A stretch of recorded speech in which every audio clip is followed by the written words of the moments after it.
Hello students. This is the introductory video for the Gravity and Circular Motion lab. In this lab you'll do a little bit of theory and then a little bit of analyzing images from the Juno spacecraft. Although there's nothing necessarily that you're going to be doing that couldn't have been done in Galileo's time. Namely to find the mass of Jupiter, or at least like the relative mass of Jupiter. So planets move in, for the purposes of this lab, circular orbits, so there will be a circular motion component. And if you remember circular motion, uniform circular motion, although the velocity itself changes because velocity is a vector, the magnitude of the velocity does not. So if you look at the speedometer of something in uniform circular motion, it never changes as it goes around. And the acceleration points towards the center of the circle. So if I wanted to find that if I wanted to find that speed experimentally, what I could do is find the circumference of the circle, the distance all the way around, and divide by the period, the amount of time it takes to make a full trip. The circumference is 2 pi r, so if I knew this distance, circumference would be 2 pi r, and a stopwatch or a lot of patience would tell me the time it takes in the case of a moon orbiting Jupiter. And then probably derived or not derived in class was the formula for the centripetal acceleration, which is v squared over r, where that is speed and that can go in there.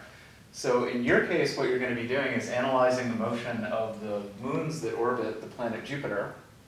There are 4 of them, but I only drew one for the sake of simplicity.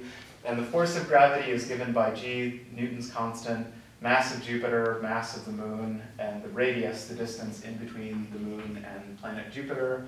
Clearly that's Jupiter, if you can see the great red spot. And in between these 2 equations, well, technically 3 equations, this, and this, your first task will be to essentially derive what could be called Kepler's third law of planetary motion. So there's a little bit of a hint in there. And what it's going to look like is something in this form. There will be radius to some power, a constant, which I'll call k because I'm not creative, times t to some other power, which I'll call n. So radius should be all by itself to some power. There will be a constant in front of it, which will depend on Jupiter's mass and some geometry. And then t is the period, the time it takes to orbit the planet. So that's your task 1. Use this to derive that. Task 2 will be to actually take some images or videos of the spacecraft Juno's approach to Jupiter and actually figure out, based on 4 of these measurements, you got 4 moons, one's going to be pretty tough, but the 3 other ones are relatively straightforward, to find this constant k. Before we do that, I want to make 2 geometry notes, and they might seem a little bit obscure now, but it'll make a lot more sense when we start looking at images and you start looking at images. These are what are called face-on views. So this is a circle. You're not going to get a face-on view of Jupiter and its moon's orbits. What you're going to get is an edge-on view. So here I've got some big dark circles. So here's a face-on view of what you could consider to be an orbit. And as I tilt this along your line of sight, what happens is this circle actually turns into an apparent ellipse. So convince yourself of the following one important geometry note. So if you look at the major axis of this ellipse, like from here to here, as I tilt it, it doesn't get any shorter. The only thing that gets shorter along your line of sight is this, what's called the minor axis. So geometry note 1 is that a tilted circle is an ellipse.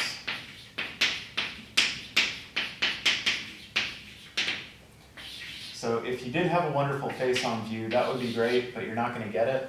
So instead you're going to get this, and this, which is twice the radius, or 1 diameter, is still this. So what you want to do is find the longest chord, or the major axis of the ellipse. So the major axis is still equal to 2r.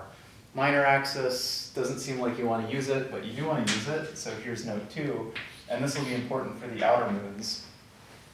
Let's say I had 2 of these. So maybe this would be the orbit of Io, which is pretty easy to figure out its orbital parameters. And this is the orbit of Callisto, which will be pretty tough. Again, you're not going to get this. What you're going to get is this. And unfortunately, what you're really going to get is this, where it's cut off. So you'll be able to see Io and maybe Callisto leaks off the side of the screen.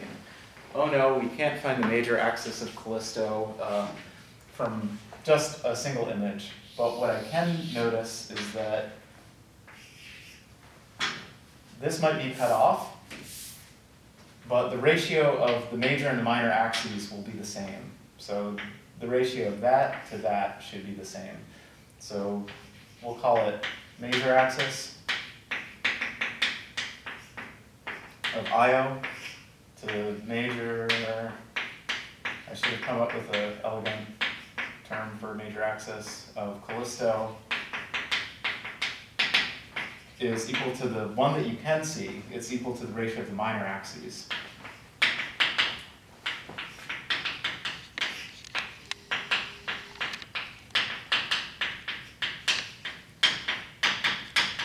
So two important geometrical notes. If you can't see all the way out to the edges along the major axis, you can use this distance too, and then set up a proportion. Okay, so those are your tasks. You'll be able to use the video to find the period data with a stopwatch, so we won't really talk too much about that. The conversion is in the lab. The real trick is finding these sneaky fit ellipses. So to do that, you'll use the same image software that you guys use, surprise, surprise, in the blood splatter to fit ellipses. So fitting ellipses is, what have I done? Great. So if you want the basic orientation to ImageJ, you can go back to the blood splatter lab introductory video, but I've opened ImageJ. This is the Mac version, so it's got the weird kind of split controls. And you've got a couple of resources at your disposal. So these are the Jupiter or the Juno time-lapse videos that you can find in the images of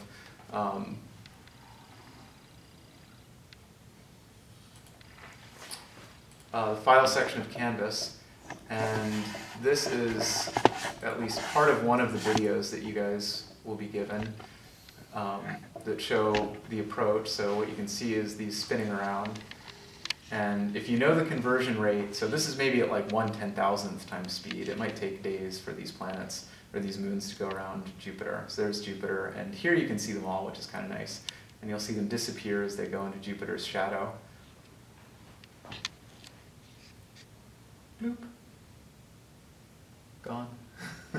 And then there's Io, out there is Callisto. Callisto is going to go all the way out there, so that'll be pretty tough. So those are what you can use to get the timings. So really all you need is the radius, or the orbital parameters. So to do that, there are other ways of doing it. There's another image bank, but I'll just grab some images from these Marvel movies that you guys are provided with. So let me open, oh, I don't know, a random frame that I haven't thought about before. So here I see the inner three, so let's just concentrate on the easy one and let you guys do the hard ones. So here's Io, here's Europa, there's Ganymede, and what I'm going to do is fit an ellipse. So go, fit an ellipse, and then I will fit an ellipse to Io. I can tilt the ellipse a little bit.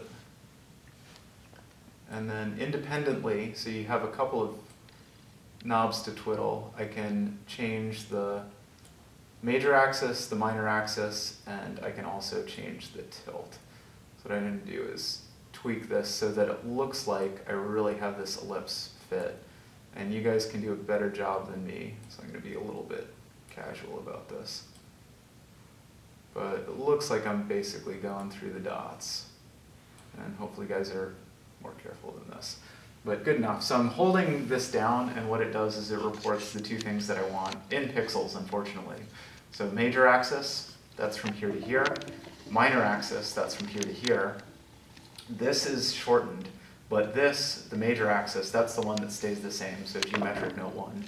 So what I have to do is, that's great, I've got to turn that into an actual distance. The way that I do that is I know how big Jupiter itself is. So I'm going to fit an ellipse to Jupiter, and the major and the minor axes should correspond to the equatorial and polar lengths. and that's a little bit easier. The equatorial length I wouldn't even bother with because half of it's going to be in shadow. I would really just worry about the polar length. So I can even make this absurd, and I don't care about it. What I really want to do is fit this. And so the major axis, that would be the longer one, is the equatorial length of Jupiter. That you guys actually know in kilometers. So that will basically be like a meter stick that you can use. You know, Jupiter is about 140 kilometers in diameter, polar radius, 140 kilometers in polar radius. So that would tell me basically pixels to kilometers, and then use kilometers there. Right?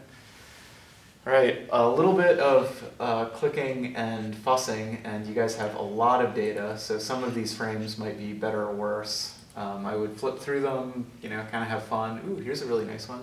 So there you see the 3 inner planets.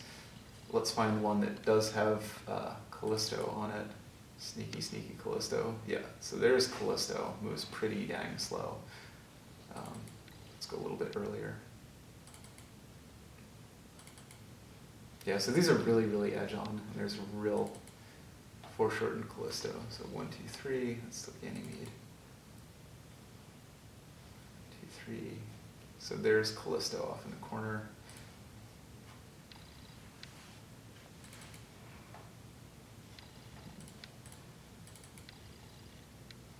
Yeah, so there's one that shows about as much of Callisto's orbit as you're going to get. So that one's going to be really tricky. And basically I'm going to leave it up to you and your cleverness to find a way of doing that. But geometric note 2 will help a lot. All right, good luck.